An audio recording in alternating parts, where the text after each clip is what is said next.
అందరికీ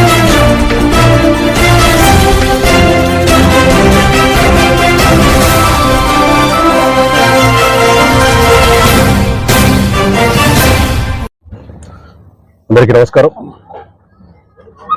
ఖమ్మం మండలంలో దర్గా పంచాయతీ చాలా చాలా బాధాకరమైన విషయం. అతి క్రూరత్వంతో, అరాచకంతో ఈరోజు గాలి బ్రహ్మయ్య అనే వ్యక్తిని హత్య చేయడం, దానితో పాటు యాసిడ్తో పాటు కాల్చడం, ఇది నిజంగా ప్రతి ఒక్కరూ సమాజంలో తలదించుకోవాల్సిన పరిస్థితి. ఇంత ఉన్మాదంగా ఒక వ్యక్తి మీద కక్షితపూరితమైన చర్య తీసుకోవడం ఇది తగదు. ఇది ప్రతి ఒక్కరూ ఖండించవలసిన విషయం. పార్టీలకు అతీతంగా దీన్ని ఖండించాల్సిన విషయం. ఆ పంచాయతీలో వైఎస్ఆర్ కాంగ్రెస్ పార్టీ కార్యకర్త, సర్పంచ్ అన్న కొడుకు, అన్ని విధాలుగా చేదోడు వాదుడిగా ఆ ఊర్లో ఉండడం, ప్రతి ఒక్క పనిలో భాగస్థుడు కావడం, అన్ని విధాలుగా ప్రతి ఒక్క పనిలో ఆ పంచాయతీ బాగోగులో సర్పంచ్ తోడు ఉండడం. ఇతను ఆ విధమైన చదువుకున్న వ్యక్తి ఈరోజు ఈ విధంగా కావడం చాలా చాలా బాధాకరం. దయచేసి ప్రతి ఒక్కరిని కోరుతా ఉన్నాం, ఈ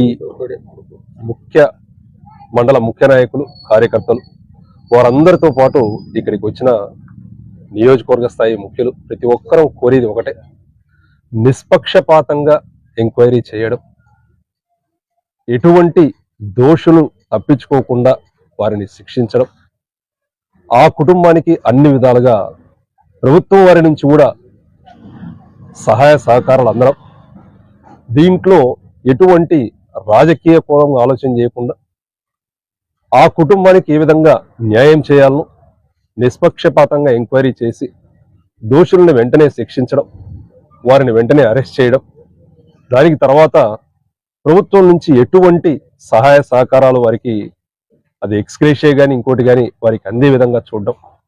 గడిచిన 5 సంవత్సరాల్లో 2019 నుంచి 24 పార్టీలకు అతీతంగా ఎటువంటి సమస్యలు జరిగినా, ఎటువంటి యాక్సిడెంట్లు జరిగినా, ఎటువంటి జరిగినా కూడా జగన్మోహన్ రెడ్డి గారు దగ్గర ఉండి వారికి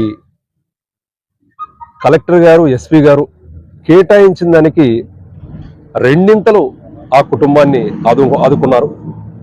అదేవిధంగా ఆ కుటుంబాన్ని ప్రభుత్వం దగ్గరుండి ఆదుకుంటూ, దానితో పాటు ఈ ఎంక్వైరీని నిష్పక్షపాతంగా ఎటువంటి కోణాలు లేకుండా వారిని వెంటనే శిక్షించవలసిందిగా కోరుతూ, దాదాపు డిఎస్పీ గారు దారిలో ఉన్నారు, సిఐ గారితో మాట్లాడడం జరిగింది, ఎస్ఐ గారు సైట్లోనే పొద్దునుంచి ఉన్నారు, 1-2 సార్లు మాట్లాడడం జరిగింది.